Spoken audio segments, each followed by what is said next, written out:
This is Tom from Germany. Today I'm going to introduce you into the basics of the Lilliput monitor 5D2OP. It's the 7-inch LCD field monitor. And if you're interested in what comes with the package, just check out the first episode, my unboxing episode, and I'll tell you everything about that in the first episode. So let's just jump right into this episode. And firstly, I'm going to introduce you into the menu. So this is how the menu looks like. At the top you can see the main topics, and at the bottom you can see the final topics like color temperature, check field aspect ratio, and pixel to pixel.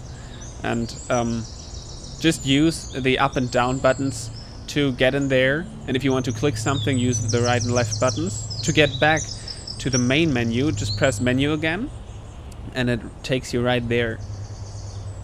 As you can see, it's pretty much easy to go through the menu. And for example, I can tell you there are only 2 languages available. It's English and Chinese probably. I don't speak Chinese, so I'm not sure about that. But yeah, it's pretty easy, and there's not too much. Here's some different things like freeze input, flip the image, and there's one really interesting thing. It's the peaking. You can decide if you want to have the peaking in color mode or mono, say black and white mode.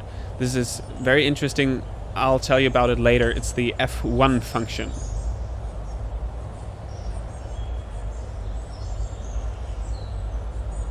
So, and on the right hand side you can choose what you want to have, what functions you want to have on the function buttons.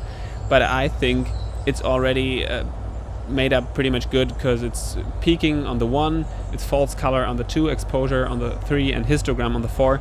So that's pretty much good for me. So, but you can change that in the menu. So first I'll show you the monitor attached to the Canon EOS 7D.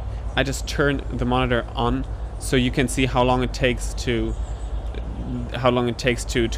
bring up the picture to the monitor from the camera. It takes some seconds to calibrate. So this is how it looks like. As you can see, the 5D2 button is already blinking, and a very nice thing is you can record with the 7D immediately, so the picture doesn't have to calibrate again and again. Just get a look at how it looks, and to me it's a pretty nice picture. You can really see everything in detail. It looks pretty good, pretty sharpened, and you can really work with that.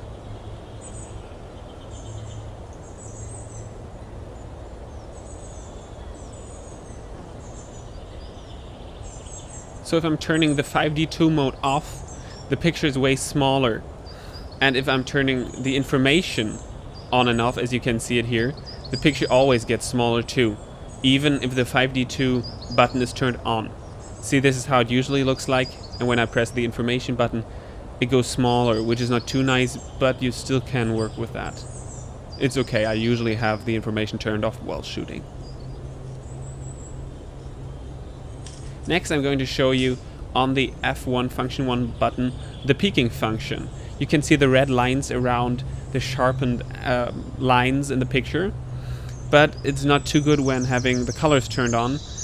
This could irritate you. It's not too good to see. So to me, the mono might be the better way to see it. Here I have it turned on, so you can just do that in the menu as I showed you before.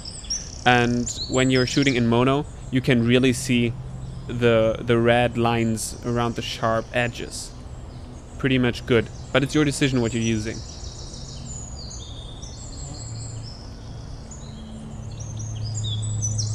So back here I'm just going to show you the other functions, like false color on the F2, the zebra or exposure function on the F3, which is working, yeah, quite good, and the histogram on the F4.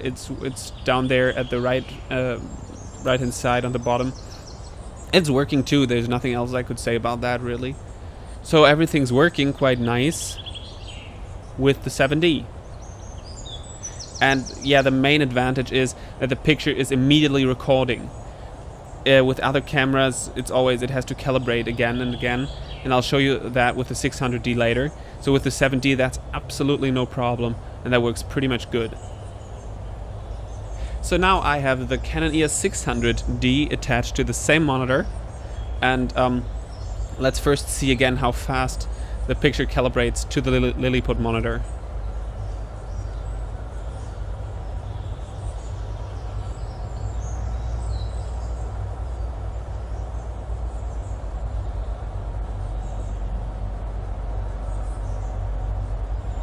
See, now I pressed the record button and the entire picture has to calibrate again before it shows you what you're recording.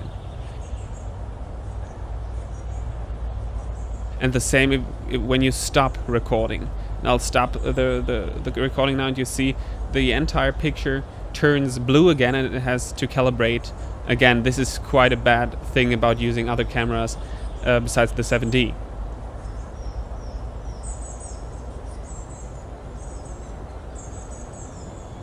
So you can have the picture in full size even with other cameras, but yes, you gotta turn off the information too. I first thought it wouldn't be working in full screen with like the 600D, but it works like that too.